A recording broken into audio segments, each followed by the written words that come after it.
Hello, everybody. From the Streets Ain't Loyal podcast, we have Sonny Acosta. So, Sonny, tell me about who is Sonny Acosta. Well, I'm 54.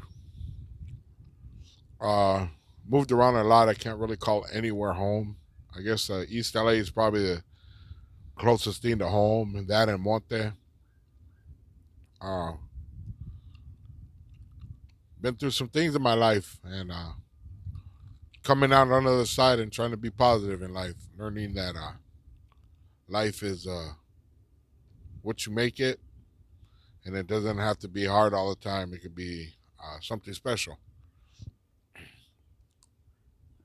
So, tell us more about yourself. Like, where did you grow up? What place do you call home? The area I run in was Burbank, but I grew up in Monte. I grew up here in East Los Angeles. Um, the biggest part of my life has probably been in East Los Angeles. Now that I've been here since I moved back in 1989, and I've been here in East Los since. Regardless, minus the time I was in the joint, but I've been here and this here in about 23 years. This last time, And if you don't mind me asking, what was your family situation like? I have one brother, 11 months younger than me. It was me and my father and my mother. Both my parents were heroin addicts. My father was an alcoholic to top it off. Uh, so my childhood was pretty unstable. As a kid, we moved around a lot. Uh, Lived one place for a year, 2 years, and move. That was our whole life. Our whole childhood was just moving, moving, moving. Burbank was the one place that we did stay for the longest. My father passed away in 1983 of a drug overdose, and my mother in 1993 of a drug overdose. Wow, that seems like a hard life. Um, so, with that said, what made you decide to get into becoming a gang member? Uh, I don't. It was a conscious decision. It was. I can't say it wasn't. It was a conscious decision where I see older cholos with the girls, with the car, with the money, with the respect, and I was a chunky little kid, so I had been around it my whole life. My uncles, all my family members were gang members. So I was already raised as a little gangbanger, but hearing all the little war stories and stuff, uncles getting out of prison and all that crap. But when I when I decided to get into my neighborhood, we were just kicking my neighborhood off. We didn't really think it was gonna get big. We didn't, we thought we were gonna have some fun and it would be over with. So I would imagine that getting into a neighborhood at that time is like an excitement factor to belonging to something much more than just living a regular life. Yeah, like I said, I was a chunky kid, so as soon as we kicked off the neighborhood, girls were flirting with me.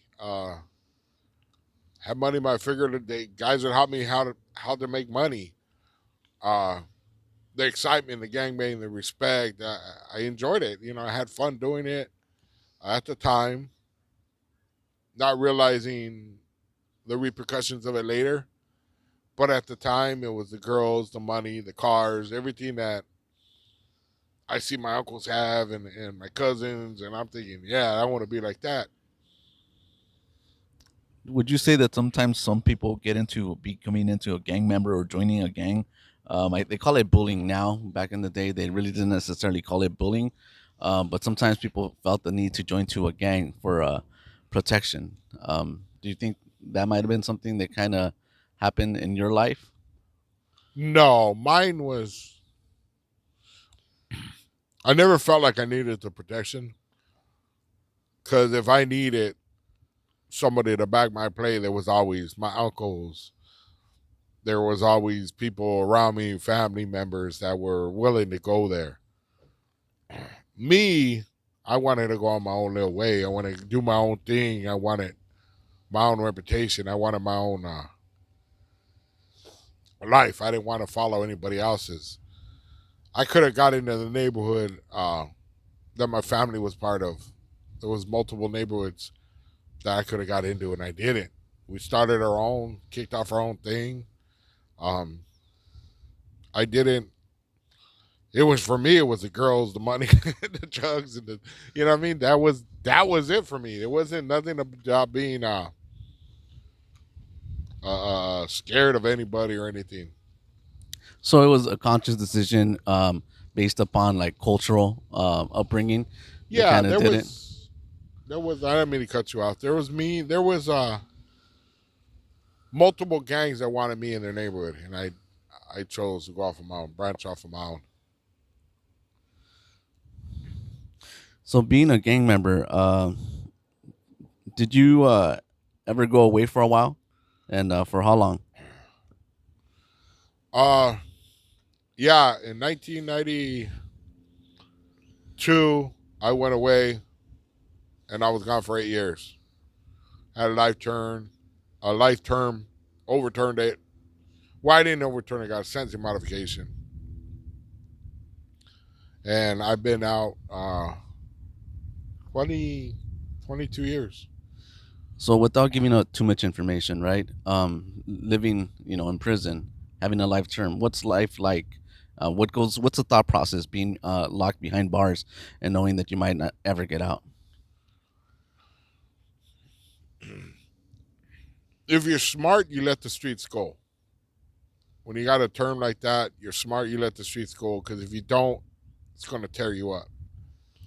Me, I completely forgot the streets. I had to learn how to drive a car again. I had to learn my way around the city again because I had literally forgotten everything.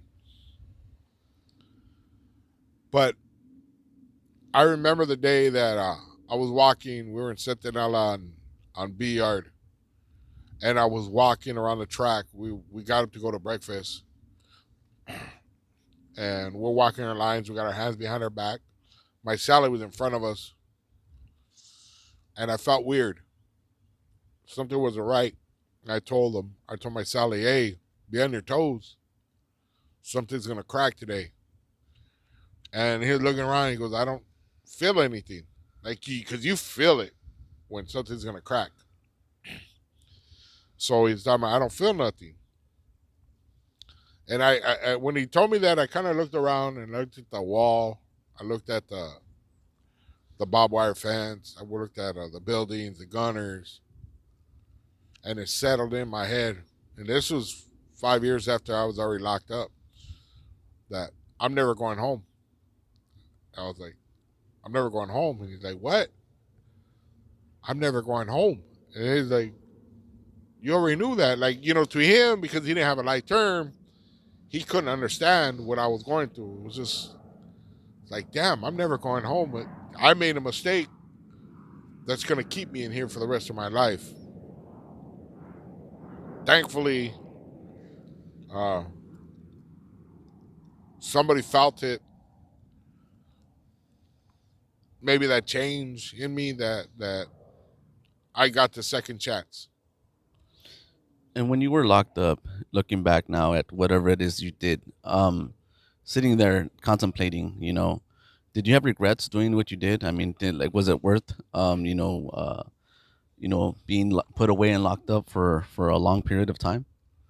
When you really start to think, okay, I maybe I shouldn't have committed that armed robbery as an example. We're not saying that that's what you did, but because a lot of people do say when they've been locked up, that they regret it and it was never worth it. But how do you feel about that? Yeah, a lot of people say when they first get busted, I regret it. I regret it. You actually regret getting busted. You don't regret what you did. And it's not until you realize that what you did wasn't right, that's when you start making that regret, like I shouldn't have did that. It's not the fact that I got busted. It makes a big difference for a person. It changes somebody. Um, I did regret getting cracked right away, but I was having fun in there, doing what I had to do. It was all cool until that day I realized I'm not coming home, and that I had put my family through misery that they shouldn't have gone through. I put my son through it. I put my wife through it. I put my mother through it. I lost my mother when I was busted. I put my brother through it. It's it took a long time to regret what I actually had did. Wow, that's an interesting viewpoint. I've never heard anybody put it like that. One thing that you're known about, Sonny, is that you're very direct, very straightforward, and there's no lying to who you are. It's kind of like what you see is what you get, and I think that's something that people see in you and respect about you. Thank Um, you. so after you got out, right? How did life change for you?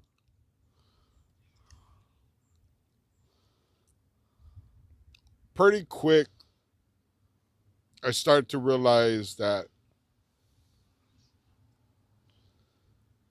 the people that I grew up with, that I felt dear to me, that I felt like were brothers, and was willing to die for, willing to kill for, had changed.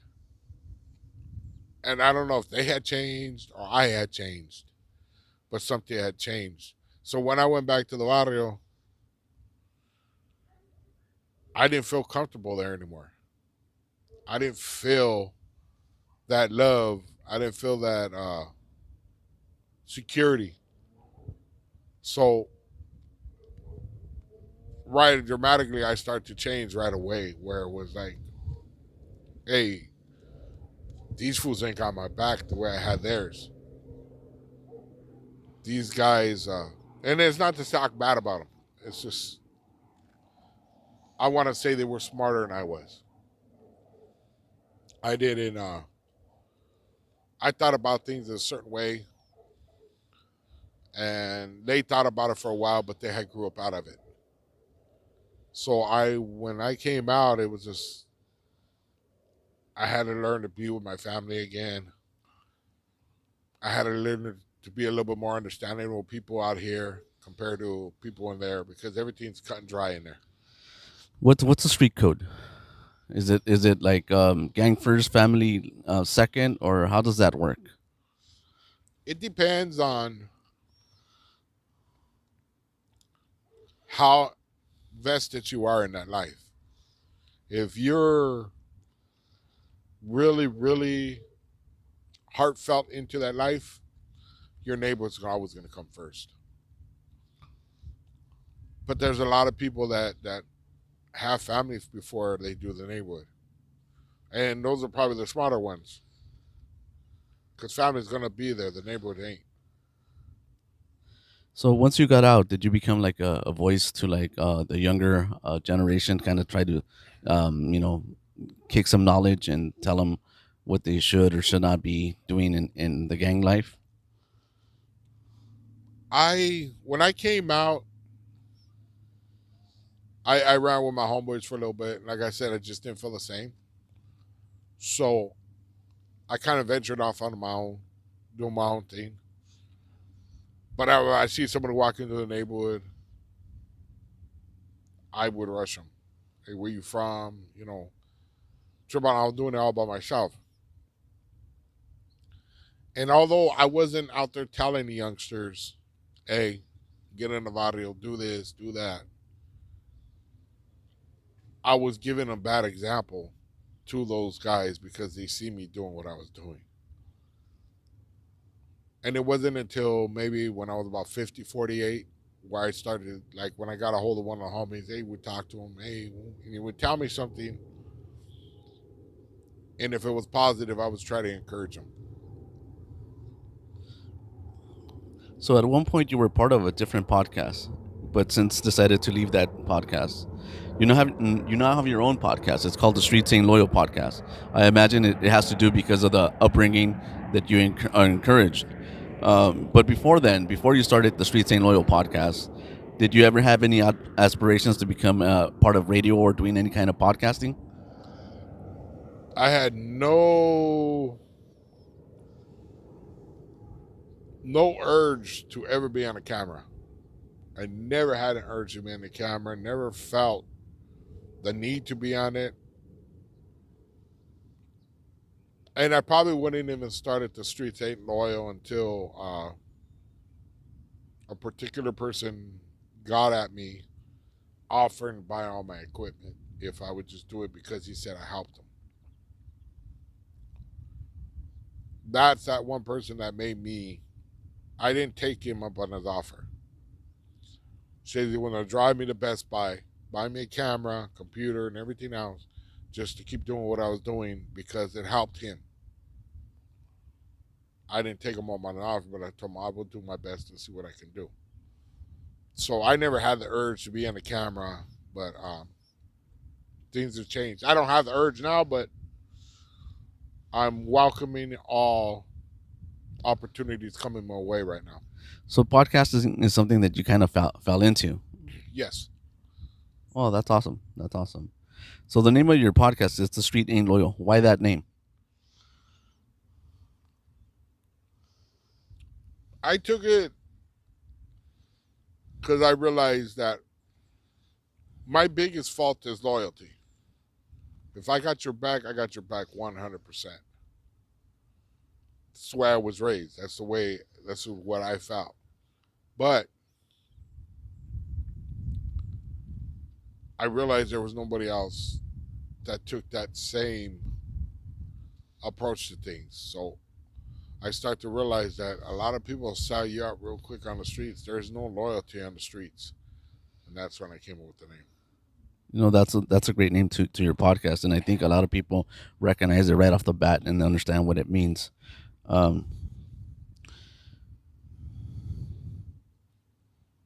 so you recently started coming out on movies and TV shows. How did that come about?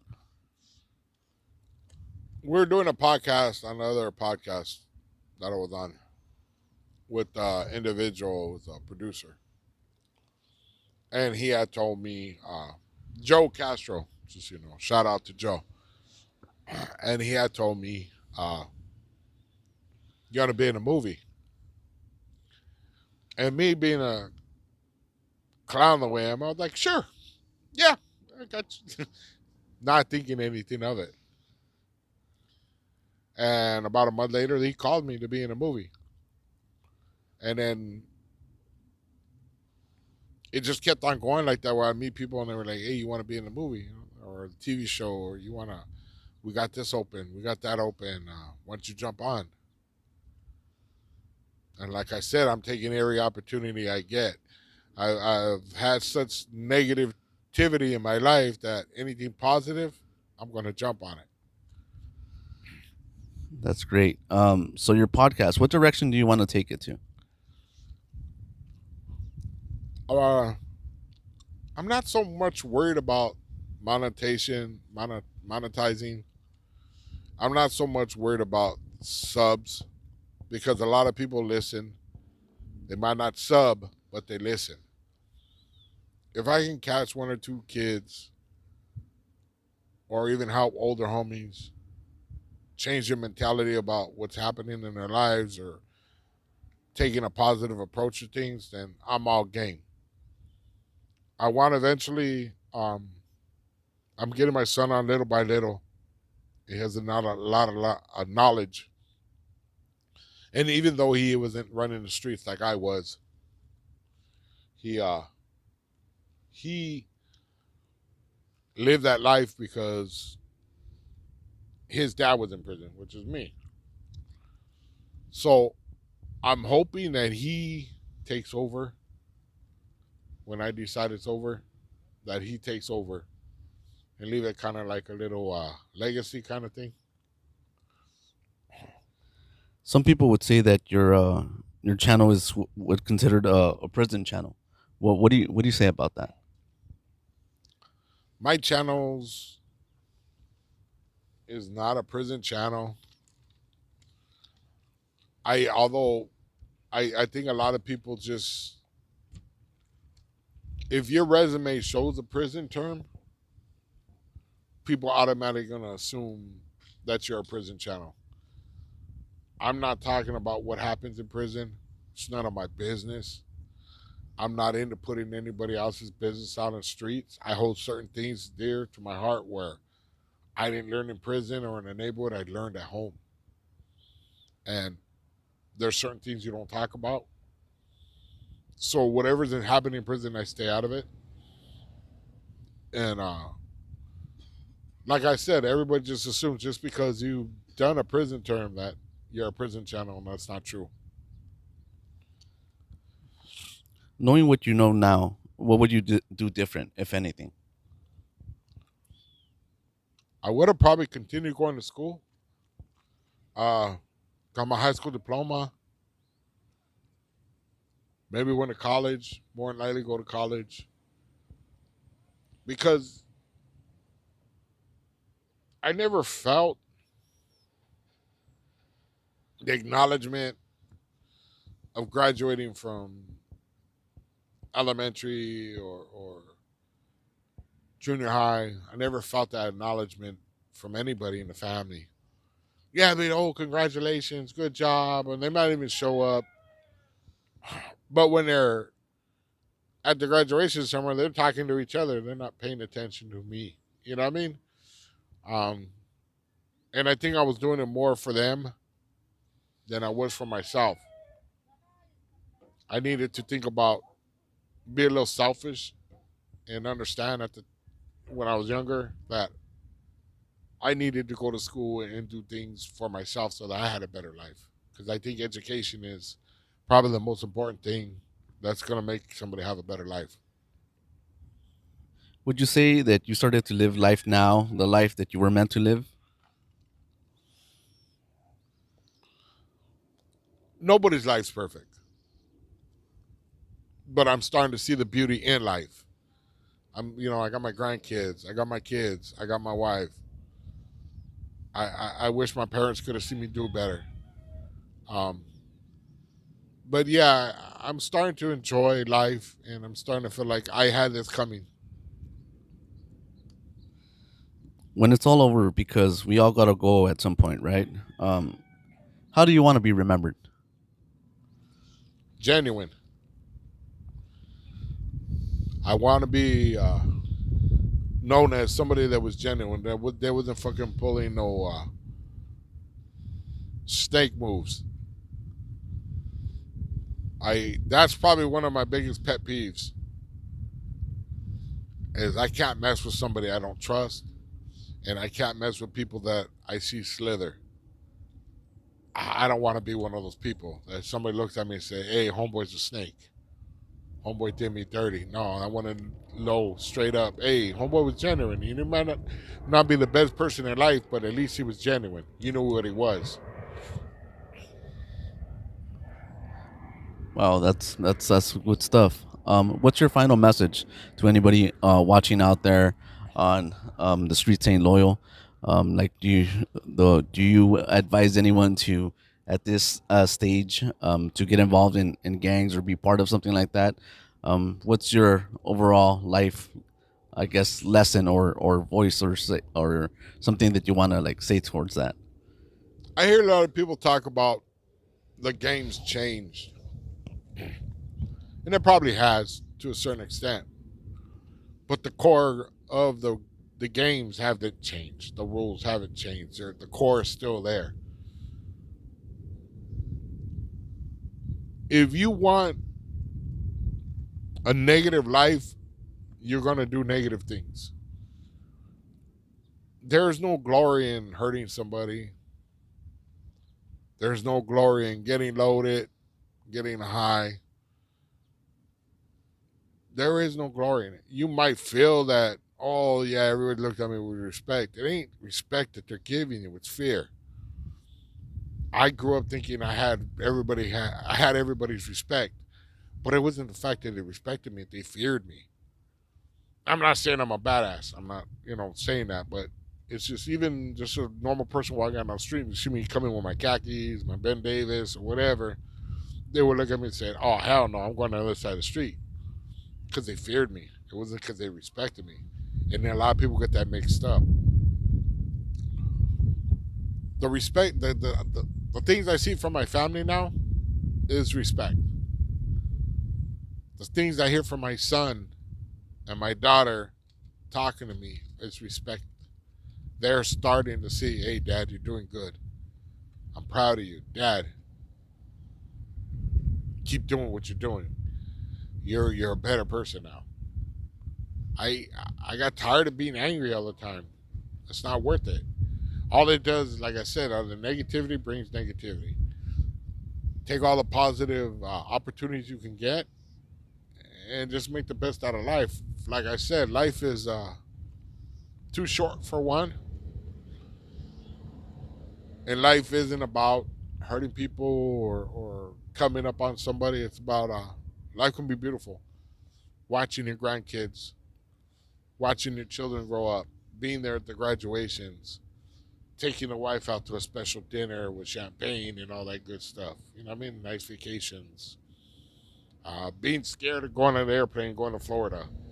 You know what I mean? I don't like airplanes. I found out I don't like airplanes. I wasn't comfortable on it, but I wouldn't change it for the world because this was a new experience. I enjoyed it. You know, I didn't enjoy the actual scare part, but just the experience itself.